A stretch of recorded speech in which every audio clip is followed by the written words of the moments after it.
holding on, if almost gone. Someday I know I'll finally make it. Lancement du canon de traducteur en compagnie de l'instituteur Hossamidi Mustafa. Le canon de traducteur commence aujourd'hui. Nous lui avons demandé comment pouvons-nous nous exercer et nous entraîner à la traduction. Sa réponse fut: N'ayez pas peur quand vous traduisez. Ne paralysez pas votre cerveau.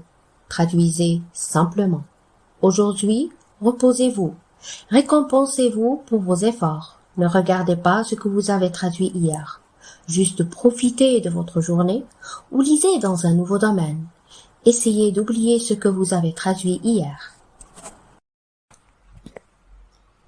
Maintenant, je veux que vous preniez le texte traduit et que vous essayez de le retraduire en sa langue source. Juste retraduisez ce que vous avez traduit. Ne regardez pas le texte source pendant la traduction. Après avoir terminé la traduction, prenez le premier texte source et comparez-le avec la dernière traduction. Voyez-vous des différences de sens? Localisez-les. Voyez-vous des différences de mots? Localisez-les. Voyez-vous des différences d'expression ou de termes? Localisez-les. Voyez-vous des différences dans la formulation et la structure des phrases? Localisez-les. Je veux juste que vous compariez le premier texte source et le troisième texte, la retraduction. À l'étape 1, vous avez traduit le texte de la langue source vers la langue cible. À l'étape 2, vous vous êtes éloigné des deux textes, source et celui traduit, et vous avez eu un peu de repos mental. À l'étape 3, vous avez retraduit le texte résultant de l'étape 1 dans la langue du texte source.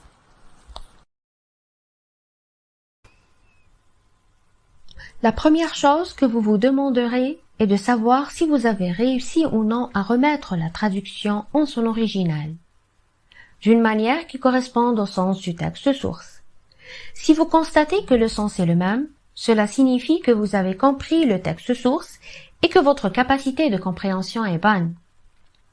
Mais si la retraduction était différente de ce que contenait le texte source, au niveau de sens ou de détail, cela signifie que vous n'étiez pas attentif ou que vous vous êtes précipité lors du transfert du texte source, le premier texte, vers le texte cible, le second texte. Il se peut que vous trouviez des différences entre le texte source, le premier, et le texte retraduit, le troisième. Cela est naturel, ne vous inquiétez surtout pas. Même l'auteur du texte source, si nous lui avons demandé de répéter ce qu'il a écrit, aurait laissé apparaître quelques différences, sauf que le sens resterait constant. Vous avez peut-être constaté dans votre comparaison qu'il existe des expressions et des mots dans votre retraduction qui sont similaires et identiques à ce qui a été mentionné dans le premier texte source.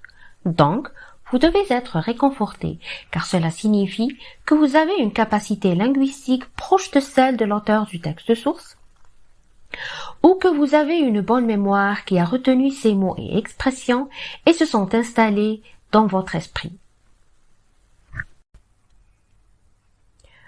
Revenons maintenant aux mots et expressions qui sont différents du premier texte, c'est-à-dire le texte source.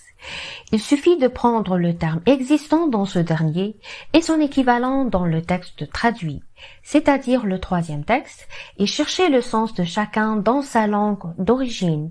Ne commencez jamais par rechercher l'équivalent des deux termes dans la langue cible. Recherchez plutôt le mot ou l'expression dans la langue du texte source.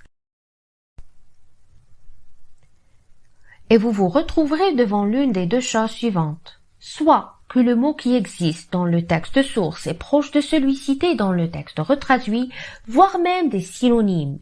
Et ici, vous constaterez que vous avez ajouté quelque chose de nouveau à votre richesse linguistique, ou que vous avez commis une erreur en traduisant le texte source, le premier dans la langue cible, le second, ce qui a entraîné l'apparition d'un écart dans la retraduction, le troisième texte.